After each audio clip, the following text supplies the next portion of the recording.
One of my failed stash busting projects was a vintage tea cozy based on a 1940s sewing pattern that I have in my collection. Oh look. Oh, whoops. Here it is. You might remember previously I tried to make this cottage and it ended up much too big.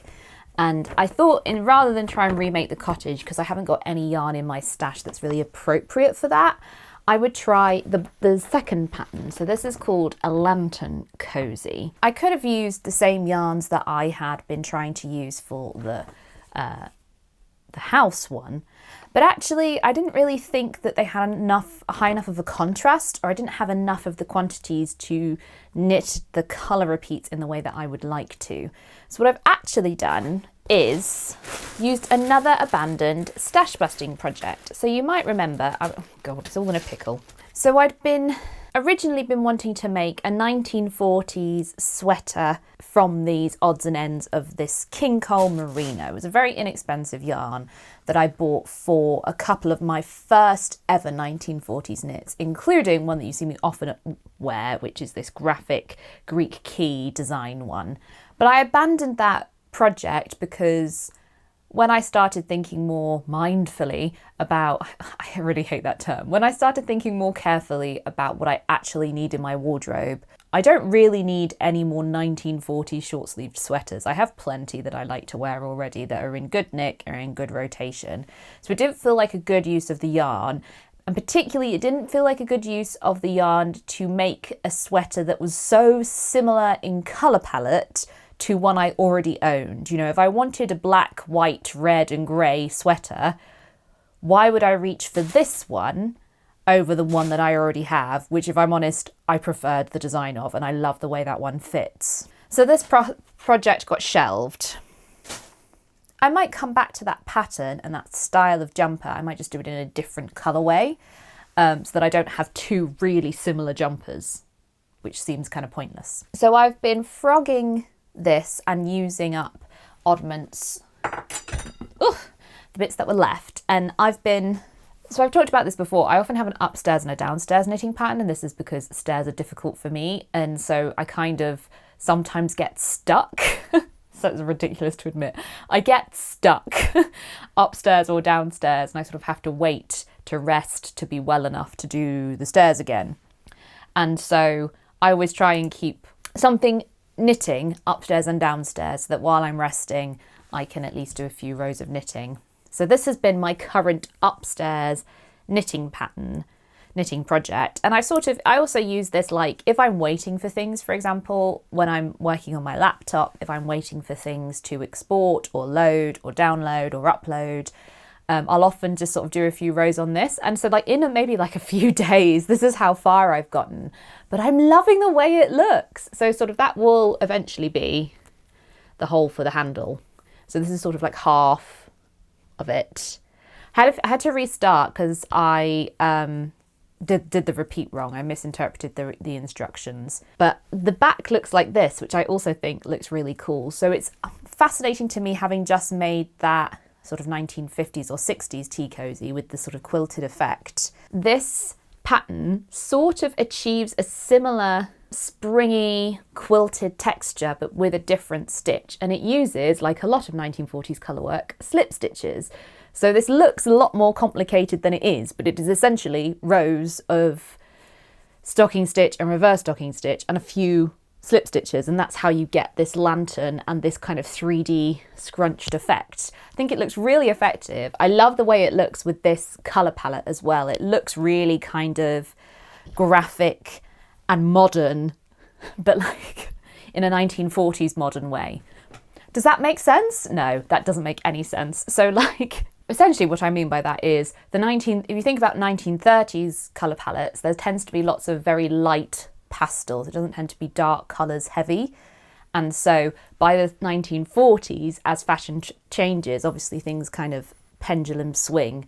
We go from, in fashion, lots of light, floral prints, very summery, kind of very sort of feminine and bright, and also quite traditional, I would say, prints. And then we come into the 1940s and we tend to get a lot heavier silhouettes, heavier fabrics, bold colours and lots of colour blocking. And so in the 1940s, to people who had grown up with florals and pastels, bold colours and graphic prints felt really modern and really of that moment. And so that's what I mean. But when I say this feels modern for the 1940s, it feels very of that moment. I'm sorry, the lighting is bloody terrible. So I've been really enjoying this little project, and it's just ticking along in the background. I'm going to use up some yarn that I've had in my stash for a very long time. I don't think I'll use up everything, like I haven't even started frogging this section yet. So, but it does require a pom-pom, and it does require a pom-pom, and it does require a cord to drawstring it up. So I might use more than I realise. And the oddments, again, they might just be saved for mending that other 1940s jumper I have in this yarn. But yeah, I'm really excited about my second vintage tea cosy. It's becoming a sort of little bit of a thing. But yeah, you can see here, these holes on the edge, you sort of run a cord through and draw them up, and that's how you get that tea cosy shape. So in terms of what else I've been working on, I have tried the bra on, and it does fit, I think. It's quite difficult to tell still, but I think it's okay. I don't know whether it's an ideal fit. If anything, it might be a touch big, but I think it will be okay. It's really difficult to tell, and it's one of those, I don't really want to model it on the internet just yet, because it's a bit precarious, shall we say, currently as it is. That is something that I think now I could finish quite quickly, but I am enjoying knitting my Aran cardigan so much that I've kind of paused on working on the bra. The stitches are still on hold, so what I might do is have a little break from it, try it on again before I make any further decisions about where I go with it, so I have a little bit of distance. So as of yet, nothing really to tick off the stash total. I should also say I'm doing more sewing at the moment. I'm managing to do a little bit more sewing, and I'm really excited about sewing again. And so as a result, my knitting crafting time, if you like, has gone down, partly because I have to do so much more resting of my shoulder when I sew, but also because my thinking and crafting and making time is mostly, and energy is mostly going towards sewing. So the stash busting might slow down a bit this year. But that's okay. Would be nice to get under 100 again. But I think, okay, so here's the thing. I've been really proud of myself in what I've managed to achieve in this stash busting mission, journey, challenge, whatever you want to call it. And I feel I have personally gotten out of it what I wanted to get out of it. I've made a lot of things I would never have normally made. I've tried a lot of new techniques. The yarn all fits in one box now, so I no longer have concerns about it getting eaten by moths or other pests. It's all nice and safe, and I feel I have really gotten on top of it. I am now starting to get that, and I talked about this previously as well, it is becoming less inspiring for me because I've done nothing else but stash busting. And I've bought some yarn for some projects that I haven't made yet, like I bought some yarn at the end of last year for Fable knitwear projects, or I think it was last summer, that I haven't gotten around to making yet because I almost feel bad for wanting to make them. And of course I made the Christmas project, which I bought new yarn for. I feel almost bad for kind of abandoning stash busting and focusing on projects where I just bought the yarn, and yet the slog of trying to find patterns to use up odds and ends has gotten quite dull now. I don't mean dull as in boring, as in like less shiny and appealing to me. When I think about how excited I felt when I found that patterns capstan to make the vintage Aran cardigan, and the other day when I was going through my pattern stash because I was looking for something, I was coming across all these vintage patterns that I have in my collection that I'm desperate to try and make, just because I'm curious about the construction or the styling of them or the fit, or I want to try and do some things. I have loads of patterns that call for types of yarn that are less popular now, like crepe and boucle and things like that. And I'd love to try knitting with those sorts of yarns,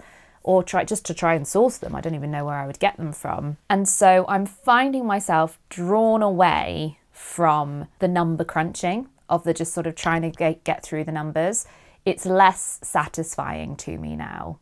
I think because we made it under 100 and that was kind of my goal, and then I bought a whole, like, well, I didn't buy it.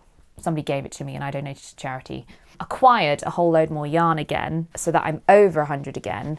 Kind of like, do I want to try and get back under 100? Is that sort of the aim for me? Is that kind of the sweet spot in terms of that's how much, that's capacity, if you like, in the stash. And once it gets over 100, I need to look at stash busting. I'm just not sure. And I love making these videos, and we've got such a community now of stash busters and people message me all the time and leave comments about, oh, you inspired me to look at my stash and use what I have. And there's a part of me that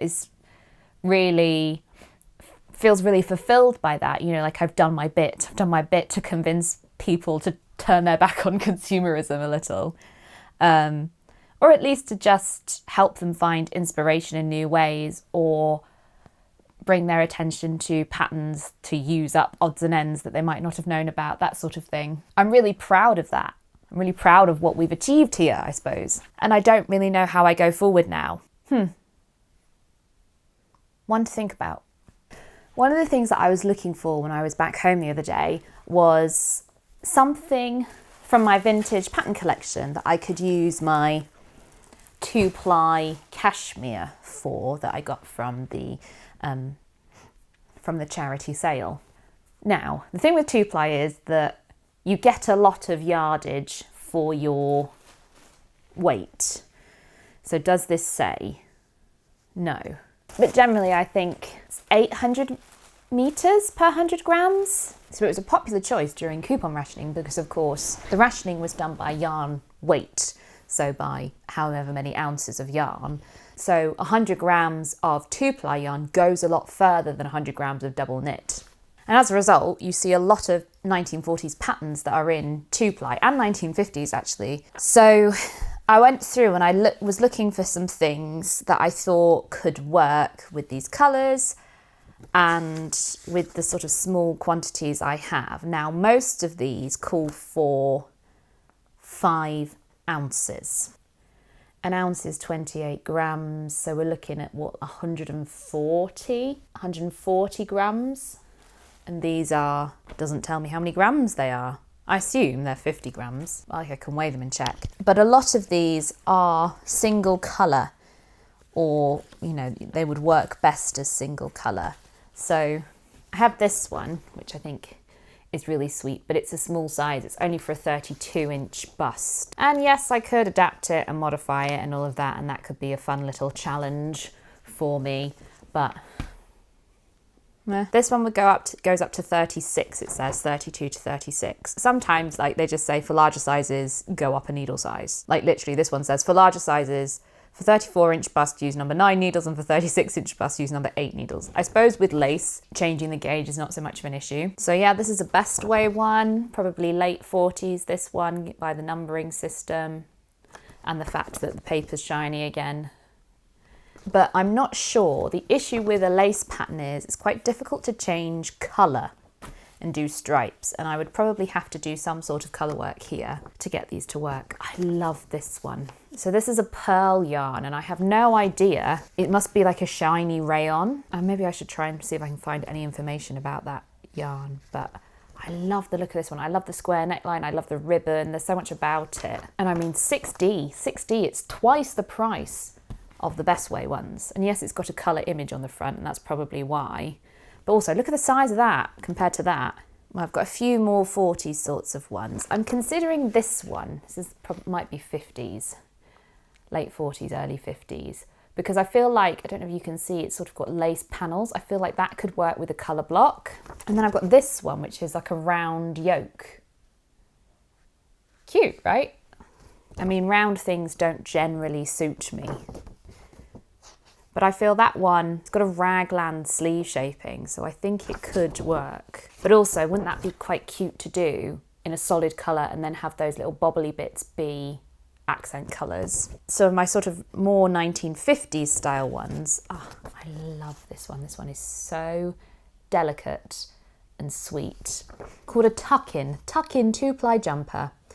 And at the top it just says, if larger size is required, use number 11 needles to produce a tension of 8 stitches to an inch, as opposed to 9 stitches to an inch.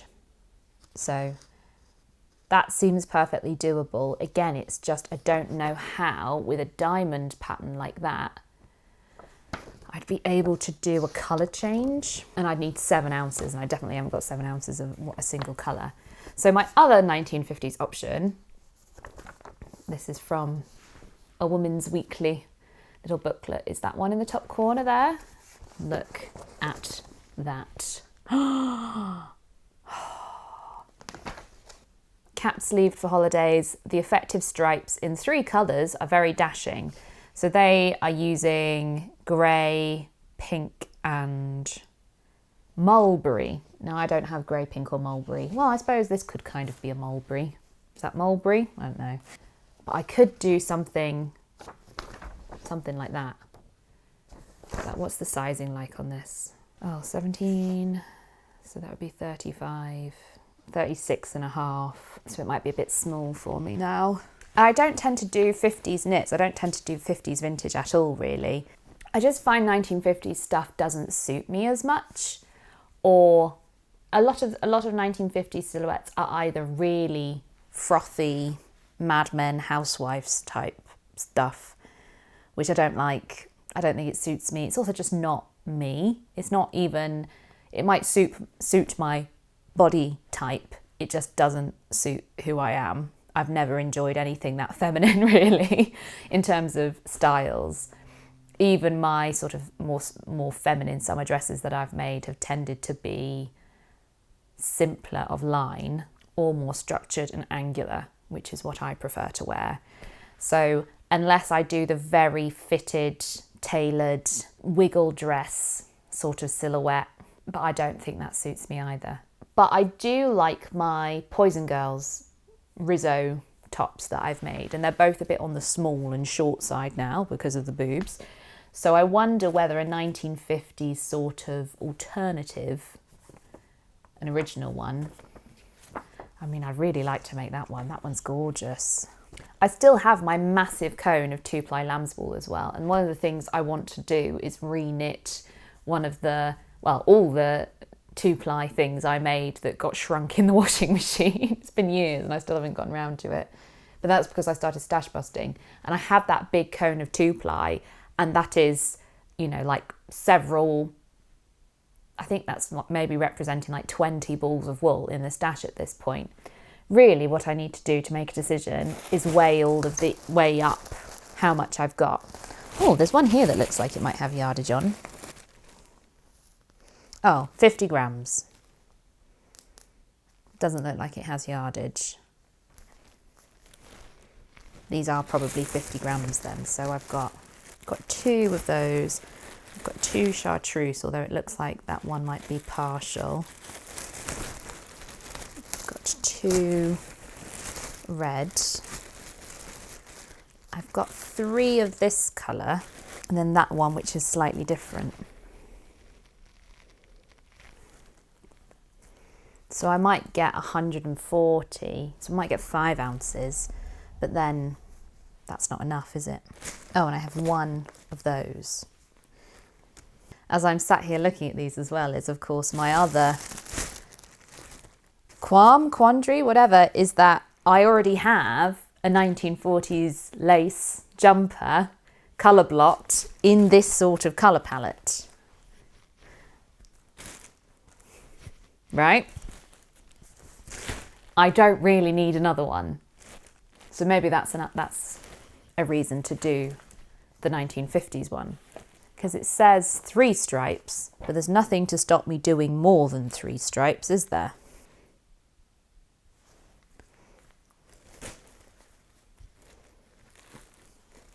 Oh, I don't know.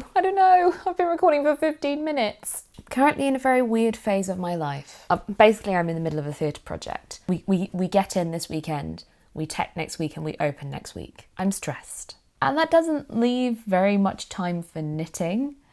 But I find when I'm stressed, one of the things that really helps is knitting. But my cardigan project that I'm working on for Woody, I'm about to do the shoulder shaping, and it has to match up with the other half and all that sort of stuff. And it's just not very conducive to Firstly, warm weather, because it's June now, but also just like the frame of mind I'm in.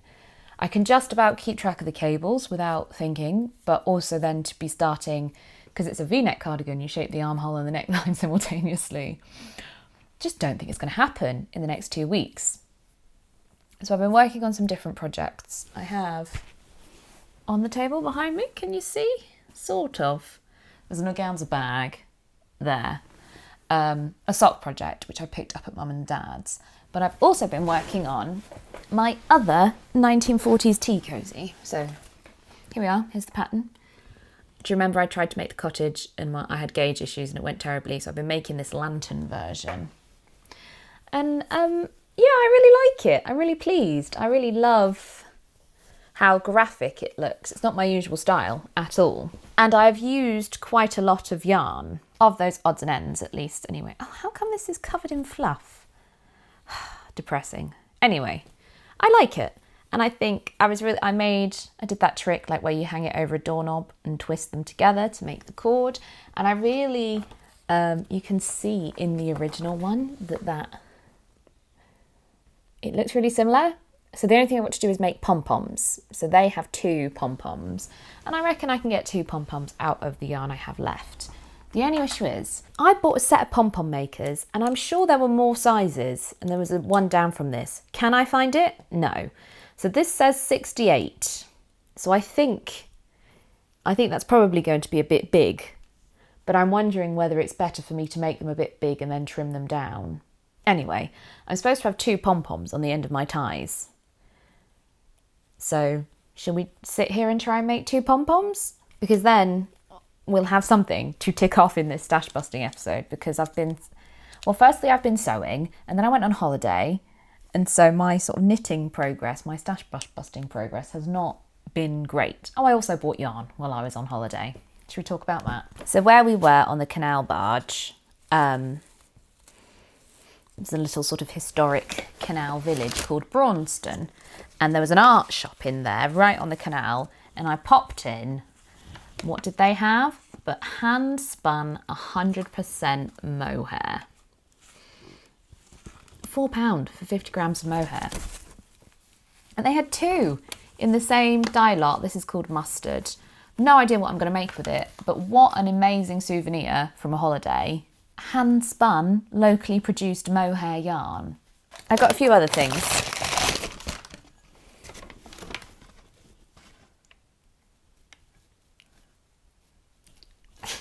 So cute. And then a lot of the canal barges had like brass plaques on them for like the canals that you've done. So we were on the Grand Union, so we got a Grand Union one. Don't know where I'm going to put it. Don't own a canal barge.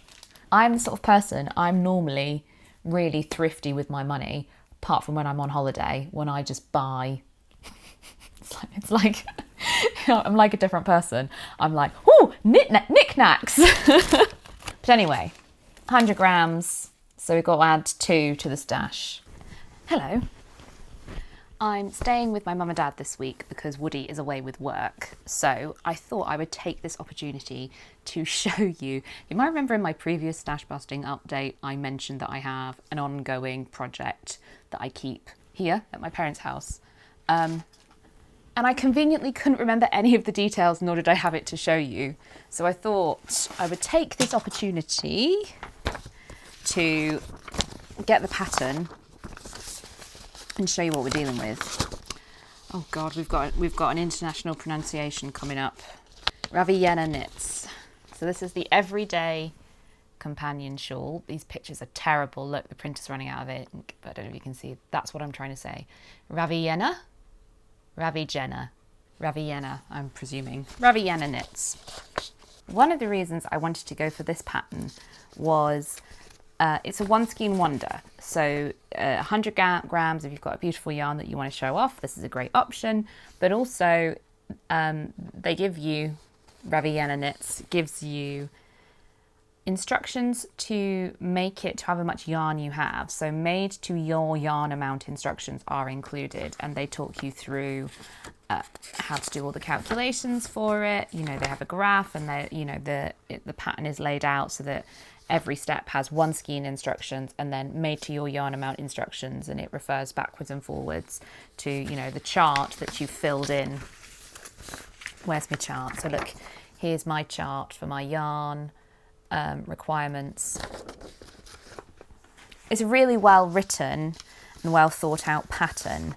And the only thing I would say is it took me, and this might be me, I'm normally really good at memorising pattern repeats. I think it was possibly because I was doing a little bit and coming back to it and doing it like several weeks later when I was here. But I couldn't for the life of me memorise this cable pattern. I've got it now, thankfully, but I was having to, like, I'm having to tick off where I am because I, for whatever reason, couldn't get my head around this. The yarn that I chose for this, I've got another international pronunciation coming up, is Kammerhose, and it's this Ökologisch Sommeröl, which is organic summer wool, it translates as. I've used this a lot. This is the yarn I used for the daisy blouse. This is the yarn I used for my rainbow jumper, which I shrank in the wash.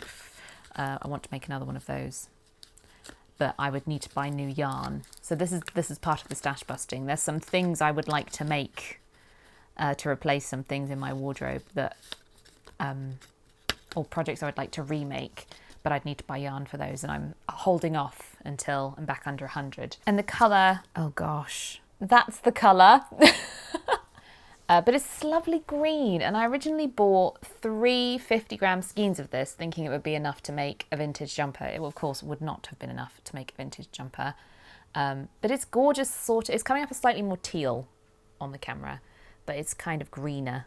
And this is how far I've gotten. So as you can see here, this marker, you can see where the join is. So that was when I started the section. It's to do with the made to yarn requirements and stuff. So I know that, you know, this section, you can see I've got a slightly wavy edge, but I adore the sort of shape of this. Mine's going to be quite long as a result of having 150 grams and not 100 grams of yarn. But I do really love it. And look at that cable pattern. I always forget how much I enjoy doing cables. I don't know why, but I do find the process really, really soothing, as it were. The only thing was I realised that I'd misinterpreted part of the instructions. There's a sort of slip stitch, and then you increase into the slip stitch while you're doing this skinny bit, and I did that increase incorrectly. So my slip stitches at the edge look a bit weird, but I've consistently done them a bit weird, so that hopefully at least it's the same. So I've got another ball of yarn left, and I've got about halfway through. So it's going to be very long and skinny, but that's okay. If I wear it more as a scarf, I'm fine with that. Alternatively, I might just knit until I decide, like if I fold this in half to the start of this section, if I decide, like, if that's the centre back, if I put that there, I'm like, oh yeah, that'll be long enough for a shawl. Do you know what I mean? I might do that. I might just knit until it's long enough rather than use up all the yarn just for the sake of it, you know, because I can always put this green into another scrappy project or something. Yeah, that's the everyday companion shawlette. So I'm working on my, it's so funny, isn't it? I've been procrastinating for the longest time to sew the elastic together for my knitted bra. Literally all I've got to do is do some zigzagging and zigzag some ends together. In my defence, we're in the heat wave still. And this room where the sewing machine is gets incredibly warm, so it's been part of it. It's been a combination of so much weaker as a result of the heat that I've been having to really limit my stairs, but also it's just so hot in here, so hot in here. So I've got my little fan. I'm gonna sew my elastic together into a loop. I measured it on myself downstairs and put a pencil mark on where I need it to overlap. So I'll just yeah, I'm just going to zigzag over the ends. Really nice and simple. And then I can finish the bra. So this is for stash busting. That should be 2 off the total. So just got my pins in. I'm just going to use the colour that I've been using, which is like a sort of khaki green. Nobody will see it. It'll be fine. Have to remember to put the sewing machine on zigzag. Now I've also got like a top stitching needle in because for some project I've been sewing, I needed one, and let's hope it's okay with elastic.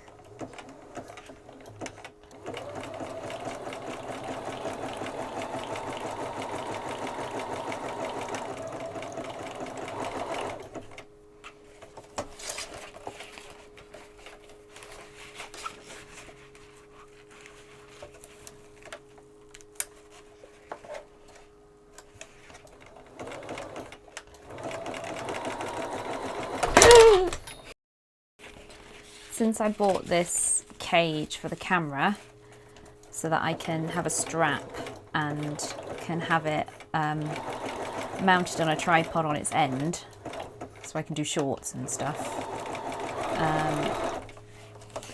that actually sounded really good with the assistance of the top stitching needle. It falls over a lot is the camera, is what I was saying. So look, there we are. And now I can go and finish my bra.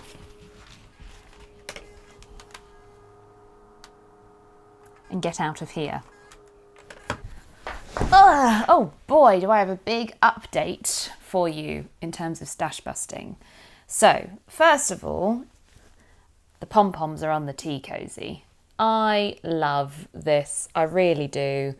I do think the pom-poms are still a bit big. I trimmed them substantially, and yet they're still slightly hilariously proportioned. Again, I don't have a teapot to model this on, but I really like the way this looks. I think it looks really graphic. The only thing I dislike is the way it curls at the openings. And I haven't found a solution for that. I don't think there will be a solution for that. Just think it's one of those things. It's the nature of it sometimes, isn't it? But I also really like the way the inside looks.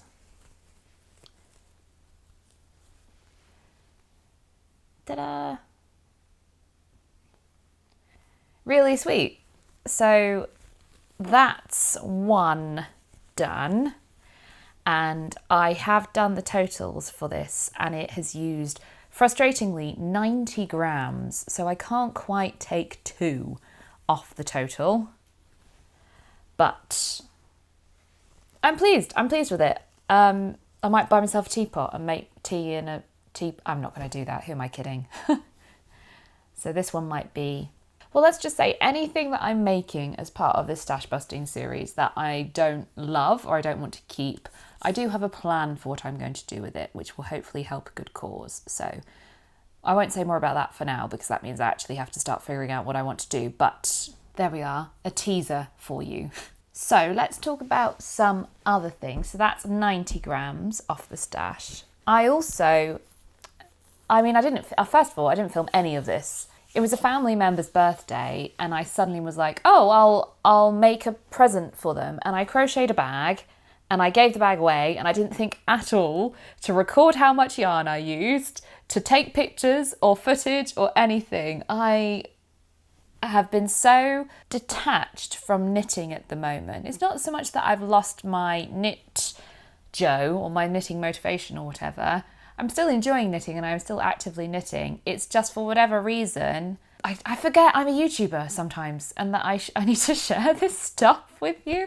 So I made a bag and I gave it away and I didn't record any of it. So I have no idea how much yarn that project used. But I used all my Shetland scraps, and I have a lot of Shetland scraps. And I don't know if you remember back to my first stash count up. I had a big cardboard box that was just full of Shetland yarn. So I used some of it for this bag that I made for my family member. And then I had so little of it left, I thought, I reckon I can use it all up. some way or another. And so I've done something which I don't normally do, which is a very deliberately scrappy aesthetic project. I made a little shawl. It's just very simple. I got this, it's not even a pattern, but sort of the idea for the construction of this. Well, firstly, I've seen it before in Victorian knitting books. That's how simple and traditional it is. But I've been watching a lot of Kate at The Last Homely House, which is a charming YouTube channel. If you like cosy English craft vibes, I'm sure you'll either know of Kate or watch The Last Homely House, or if you don't, you'll enjoy it. And she was knitting out with hand-spun yarn, a little sort of kerchief like this, I would call it. And it's just a tiny weeny little stripy shawl.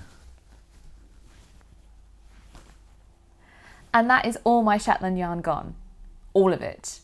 I don't know how I managed it, but every last scrap, apart from a tiny little bit for the last row, that's all gone. And so I did a spit splice, yeah. And so I could just keep knitting. And the way this works is you just increase at the beginning and end of every row, and you get this quite sort of shallow, well, I suppose it's a very obtuse angle as opposed to a more sort of right angle like you would get on a more traditional shawl. And that's all of it gone. Now, I don't love the way scrappy projects look. I love up to about the yellow stripe. I love this colour combination. So if I was doing this for me, if this had been sort of less saturated and maybe more mottled and things, I could have made a really pretty shawl with this technique. But this was about using up the scrap fabric, and I've done that. So I'm really excited about it. It's all gone. And so this one I might not keep, but it's just so, I can't believe I've used up all that Shetland wool. I've had it for so long. Like this orange at the bottom and this dark green, my brother and sister-in-law bought for me as a present Christmas 2018. And I have my mittens that I've made that you will have seen. So I've used most of the yarn. It's just these odds and ends that have been hanging around. So to finally put them to good use in this project and the previous one, which I don't have any pictures of and can't show you, is fantastic. So I don't know how much this project used specifically. I suppose I can weigh this. The two of them, let me consult my spreadsheet because I've been keeping a spreadsheet. The two projects used 309 grams of yarn. So I think basically with the 90 grams from the Tea Cozy and the 309 grams from my Shetland yarns, I think I'm just going to call that 400, seeing as it's 399, and say that that's eight off the total. Now, in terms of the maths, watching back my previous Stashbusting video where I was talking about the other Tea Cozy, the pink and white Tea Cozy, I was like, oh, I've got 22 grams left, and then I added a quarter of a ball of yarn to the total, which is not right. I think I rounded up the 22 to 25 and added 0.25, but 0.25 would be a quarter of a 50 gram ball, which would be 12.5 grams.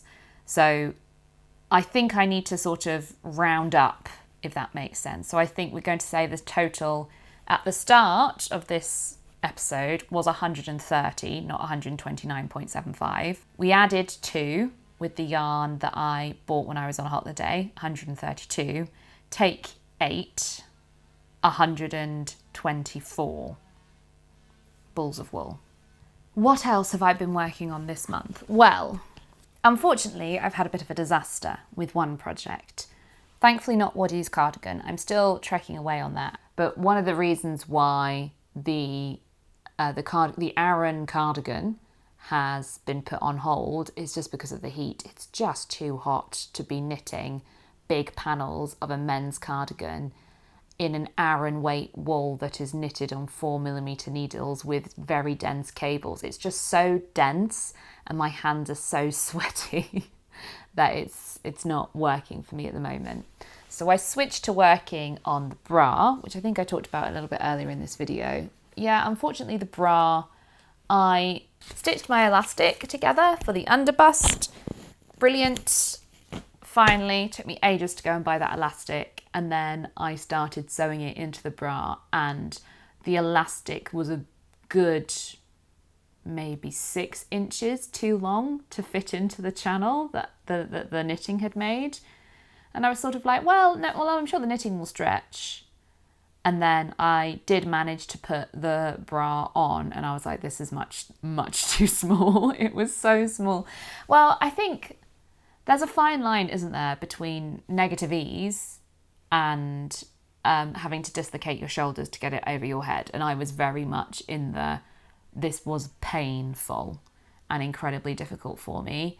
And while I could have maybe, I think I would have worn it in the size it was small, but it was supportive. I just couldn't get it on or off without agony, basically. So I made the decision to take it apart, and I've taken it back to this point. So I have 2 separate cups. The other one is on the needle. So if I want to make it bigger, I can, I think. The thing is, I was pretty drastically running out of yarn, so I don't have that much to play with, unless I do what I actually originally intended and have redo 1 cup in white and use this yarn to then make the band and increase the other cup. I just don't know whether making it bigger is going to firstly solve the fact that it was just difficult to get on. Essentially, I don't know whether just making it a bigger size is going to solve all my issues with this pattern. Does it just not suit my body type, in that I am particularly broad of back and narrow across the front, and therefore the sort of sizing of it isn't right. It's very difficult to describe what the issues were without it on the body. However, there was no way I could model it in a way that I wasn't going to flash you. And I'm just not willing to do that on the internet for free. That was a joke. So yes, unfortunately, I don't know what to do with this. I don't know. I do really like this yarn, but there isn't really enough of it to do anything wearable. I think that's the issue. As much as I like this yarn, there isn't enough of it to actually make something out of it that I would want out of this yarn. What I want out of this yarn is a cozy cardigan, and I don't have enough for that. So do I buy more yarn to try and use this up? In which case, what colour do I buy? Because I have a little bit of this green and a little bit of the cream. It's going to be a very loud cardigan. Answers on a postcard or in the comments section. What do you think I should do with this? There are some other bra patterns that I could try with this yarn. It's just one of those things, isn't it? When you've spent good money on a pattern and it doesn't work out, it's really disappointing. Either way, if I remake this bra pattern or work on something else, or start again with something else, I need a bit of distance from this emotionally before I'm ready to face ripping it all out and trying again, because I'm still in that disappointment phase. Well, a pause in proceedings. Where was I before we were rudely interrupted? Hey? You gonna come up and say hello? What do you think? Did you have a nice walk?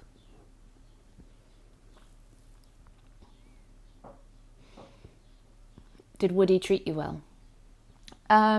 So, I've told you about my bra. So you will remember earlier in the video I talked about my lovely bag of 2-ply cashmere and trying to find a project to use this. And I had all my vintage ones, and I looked through for something and I couldn't quite find something that matched the yarn quantities I had, that I could easily make multicoloured and all that sort of stuff. And then so I went online and I found a digital vintage pattern. So this is Bestway B2559.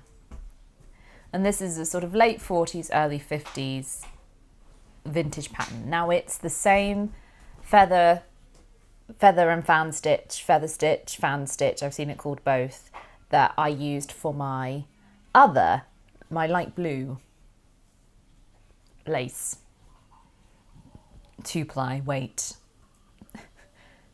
It's the same stitch pattern. It's a very traditional chevron, like scallopy eyeletty thing. You'll be familiar with it. And this is for the pattern is for a twin set and a scarf. So I'm making the cardigan from the twin set first. And if I have enough yarn left over, I might then make the jumper to match.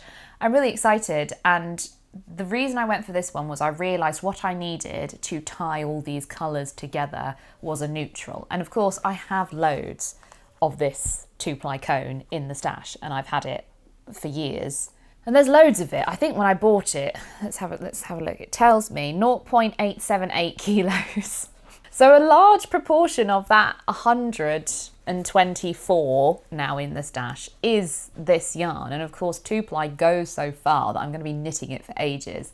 So I thought, well, I might as well use some of this and some of this. And I made a swatch, look at me, because obviously the pattern is for a 34-ish bust and I'm not a 34-ish bust anymore.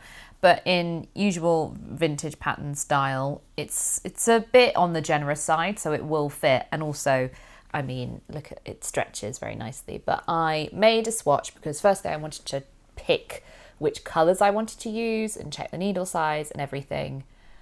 So I think this is my colour choice. This was my instinct and I do really like it. I like that I've got the brown in there. I think without the brown, it would be a bit like... it'd be too colourful for me, I think, and it would be a bit modern. I think having the brown in there makes it feel a bit more 1940s. So I'm sure there are some of you sat there going, how many works in progress have you got at the minute, Claude? But yes, I know, I've started a new project. But the cardigan for Woody is on hold. The bra, who knows at the moment. Obviously, I've got the Hexie Puff blanket, which part of the reason is on hold is because these are the needles I need for the Hexie Puff blanket. What other works in progress have I got at the moment? Got the shawlette that's at Mum and Dad's house. Apart from that, I've got the mittens, which I've lost, and the Moan cardigan, which needs a button band. So neither of those things are actually involving knitting. So if I want to knit on something at the moment, my options are Woody's cardigan, and that's it. And because it's too hot to knit that, I feel justified in casting on another project, okay? The logic is there in my mind. And do you know what? I'm really excited by the prospect of making this cardigan as well. I think it's been a really long time since I've done a 1940s project. I'm going to say that. All the tea cozies were 1940s. A 1940s garment project. Let me have a look again. We've got Moan, I suppose. We've got the ski jumper. But for some reason, neither of those things have really scratched that vintage itch. I think because the 1930s Christmas jumper was so kitsch, didn't really feel like me, and because Moan is it leans so 80s as a result of the colour palette I chose. I don't know, I'm just excited to be doing a vintage pattern and a vintage project again. It's all the things I like. I'm so predictable. I like knitting on straight needles, I like knitting in pieces, I like fine gauge work, I like lace patterns, I like colour repeats. So far, I've only gotten as far as the rib for the back. So this is 36 rows of rib in 2-ply weight yarn. I'm really enjoying it. I'd forgotten how, I think having come from the slog of the very tight gauge, heavy Aran cardigan, to be back on like 2-ply weight yarn and have it be so light, I think I need that right now in the summer. I think that's it for this episode. The final total is 124, but I don't feel too bad about that. I think we made some progress this month and I bought yarn. Well, we made some progress this episode and I bought yarn.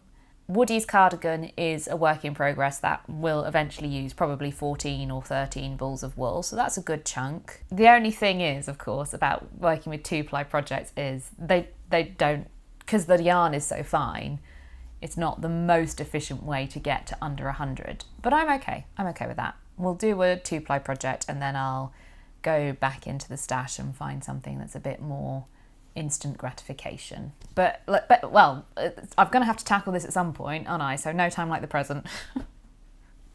Thanks for watching. See you next time.